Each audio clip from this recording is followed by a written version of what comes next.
Notre saga commence dans les années 90 au Japon, le berceau de Pokémon. Satoshi Tajiri, un jeune passionné de jeux vidéo et de nature, avait une idée folle, créer un univers où les gens pourraient capturer et collectionner des créatures fantastiques dans un monde numérique. Inspiré par sa propre passion pour l'entomologie et son... L'entomologie est la branche de la zoologie dont l'objet est l'étude des insectes, avec près de 1,3 million d'espèces décrites et existantes. Oui bon, on s'en fout. Inspiré par sa propre passion pour l'entomologie et son amour pour les jeux vidéo, Tajiri rêvait de permettre aux joueurs de vivre l'aventure de dresseurs de créatures au pouvoir mystérieux. Avec l'aide de son ami Ken Sugimori, un talentueux artiste, Tajiri a donné vie à cet univers en dessinant les premiers monstres de poche et en concevant les mécanismes de jeu qui allaient devenir le cœur de la franchise. Ils ont passé des heures à peaufiner chaque détail, des designs des créatures aux règles du jeu pour créer une expérience immersive et captivante. Et c'est ainsi qu'est né Pokémon.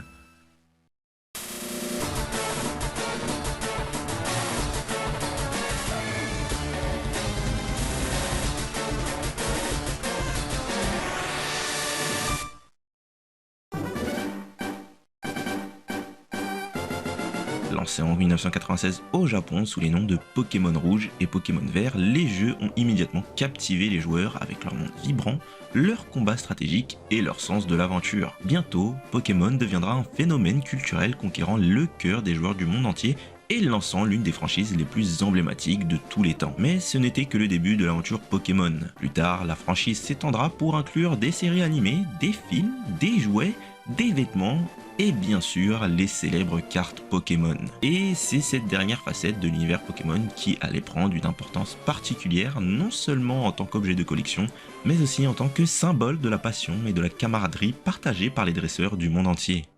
Ainsi, chaque carte Pokémon est bien plus qu'un simple morceau de carton. Elle est le témoin d'une aventure épique qui a commencé il y a plus de 2 décennies au Japon avec un jeune homme rêveur et une idée folle. Et aujourd'hui, cette aventure continue de ravir les cœurs et d'inspirer l'imagination de millions de fans à travers le monde, prêts à attraper les Pokémon et à vivre des aventures inoubliables. Dès son arrivée en France, Pokémon a fait vibrer nos Game Boy et nos écrans de télé. C'était une véritable déferlante de nostalgie et d'excitation alors que les dresseurs du monde entier découvraient l'univers magique des Pokémon. Mais ce n'était que le début. Avec le succès fulgurant des jeux vidéo, une nouvelle dimension de l'univers Pokémon a rapidement pris d'assaut le marché, les cartes Pokémon.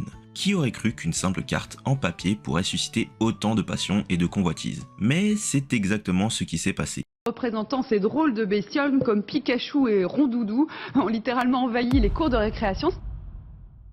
Les cartes Pokémon ont été présentes certainement plus longtemps qu'une bonne partie d'entre vous, mais saviez-vous que lors de leur sortie initiale au Japon en 1996, elles n'étaient même pas appelées cartes Pokémon. Les cartes étaient produites par la société de jouets japonaise Bandai et n'étaient disponibles que dans de petites machines distributrices souvent placées sur les comptoirs de magasins. Le premier ensemble, la version verte, est sorti en septembre 1996 et a été suivi par la version rouge en octobre. Ces ensembles contenaient les premières cartes Pokémon jamais créées, y compris la carte Dracofeu, conçue par l'emblématique Ken Sugimori. De plus, ces cartes n'étaient même pas placées dans des paquets, vous les tiriez directement de la machine distributrice. Évidemment, cela rendait pratiquement impossible d'obtenir des versions de haute qualité des cartes, ce qui explique pourquoi le Dracofeu le plus recherché de cet ensemble se vend à plus de 10 000 $ aujourd'hui. La deuxième fois que les cartes Pokémon sont apparues, c'était avec leur toute première carte promotionnelle faite par le magazine CoroCoro. Ensuite, les vannes de la franchise se sont ouvertes le 20 octobre 1996, marquant l'histoire avec la sortie du tout premier ensemble officiel connu sous le nom de set de base.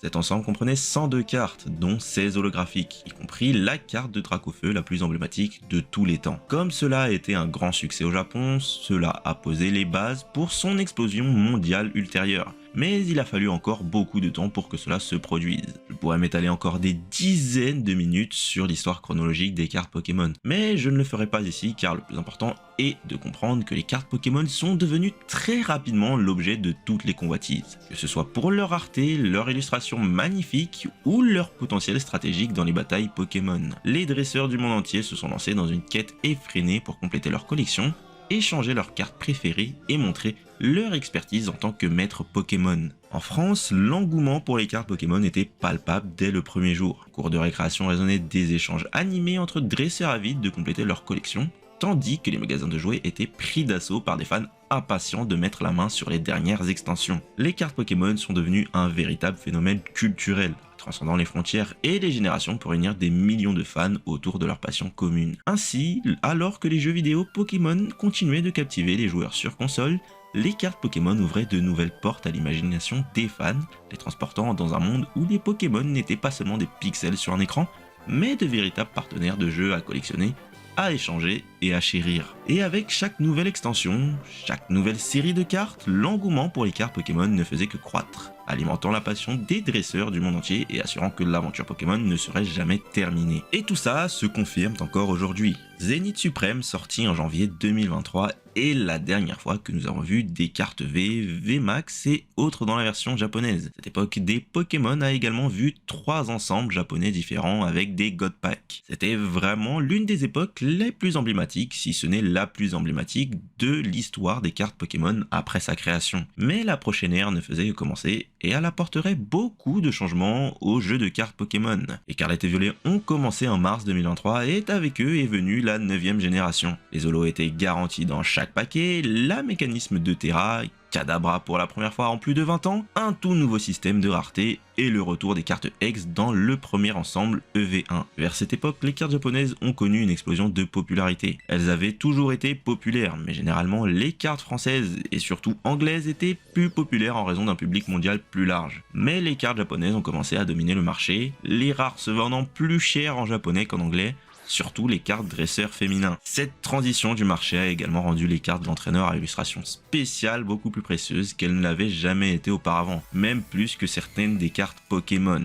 Flamme Obsidienne est sorti en août 2023 et était rempli de superbes Dracofeu. Bien que cet ensemble soit sorti à peu près au même moment où la Pokémon Company a commencé à imprimer beaucoup plus de cartes Pokémon, et les taux de distribution de certaines des cartes les plus rares de l'ensemble étaient beaucoup plus élevés, ce qui d'un autre côté était cool car cela donnait à plus de gens une meilleure chance de tirer de belles cartes. Quoi qu'il en soit, ces nouveaux taux de distribution plus élevés ont sans l'ombre d'un doute gonflé l'offre des cartes. Et comment ne pas parler de l'un des ensembles les plus attendus de l'histoire moderne des cartes Pokémon, les 151 Pokémon, une espèce de réédition nostalgique de tous les Pokémon de la première génération. Et au Japon, Pokémon 151 était encore plus populaire et unique avec l'introduction de la Master Ball Reverse holographique qui n'a jamais été incluse ailleurs. Faille Paradox a suivi, introduisant les Pokémon Paradox qui ne pouvaient que ravir les collectionneurs et surtout nouveaux fans de la licence avec la 9e génération. Mais ce n'était pas seulement l'attrait de la collection qui rendait les cartes Pokémon si spéciales. Elles offraient également une expérience de jeu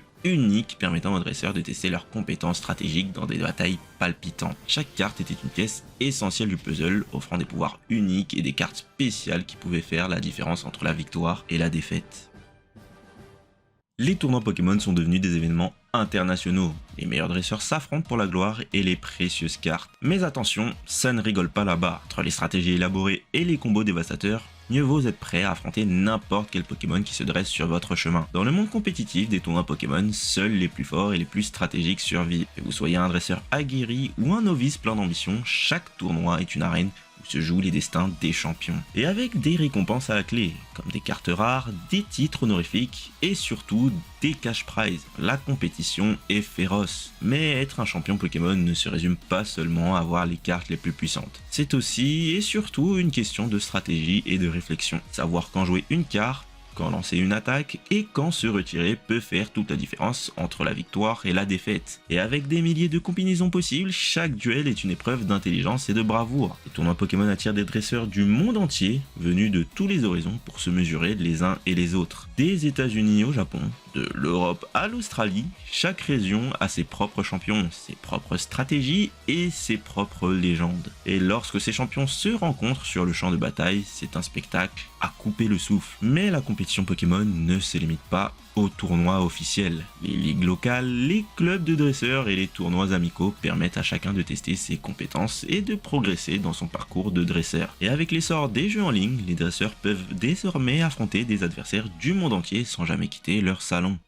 Mais Pokémon ne se résume pas qu'aux jeux vidéo et aux cartes. C'est bien plus que ça. Pokémon, c'est aussi des peluches, des figurines, des jeux de société et même des films. Les collections s'agrandissent, les échanges se multiplient et chaque extension de cartes est un événement en soi. Dans l'univers des collections Pokémon, il y a quelque chose pour tout le monde. Des peluches adorables représentant vos Pokémon préférés aux figurines articulées pour recréer par exemple des batailles épiques, chaque objet dérivé est une invitation à plonger encore plus profondément dans le monde des Pokémon. Que dire des jeux de société? Des classiques comme le Monopoly Pokémon aux jeux de cartes à collectionner qui font le bonheur des petits et des grands. Il y a toujours une façon amusante de passer du temps avec vos amis ou votre famille tout en partageant votre passion pour Pokémon. Quant aux films, ils ont transporté des générations de fans dans des aventures épiques aux côtés de leurs Pokémon préférés. Des larmes ont été versées lors de la séparation entre Sacha et Pikachu, et des frissons ont parcouru les spectateurs lors des combats légendaires entre les Pokémon légendaires. Pokémon est littéralement partout. Il s'incruste même dans vos objets du quotidien. Comment ne pas parler du phénomène mondial qu'est Pokémon Go, rassemblant des centaines de personnes au même endroit et au même moment pour un simple Pokémon. Et bien sûr, comment ne pas mentionner pour finir les extensions de cartes. À chaque nouvelle série, les collectionneurs se ruent dans les magasins pour découvrir les dernières cartes à ajouter à leur deck. Des illustrations époustouflantes, des Pokémon rares, des stratégies inédites, chaque extension est une promesse d'aventure et d'excitation pour les dresseurs du monde entier. La passion pour la collection Pokémon ne connaît pas de frontières. Des échanges entre dresseurs se nouent aux quatre coins du globe, permettant à chacun de partager sa passion et d'enrichir sa collection. Et même si certaines cartes peuvent valoir une véritable fortune, ce n'est pas l'argent qui compte vraiment, mais le lien spécial qui unit les dresseurs à leurs Pokémon préférés. Ainsi, que vous soyez un collectionneur passionné, un joueur stratégique ou simplement un amoureux de l'univers Pokémon, il y a toujours quelque chose de nouveau à découvrir et à apprécier. Et avec de nouvelles extensions, de nouveaux objets dérivés et de nouveaux films à venir, l'aventure Pokémon est loin d'être terminée.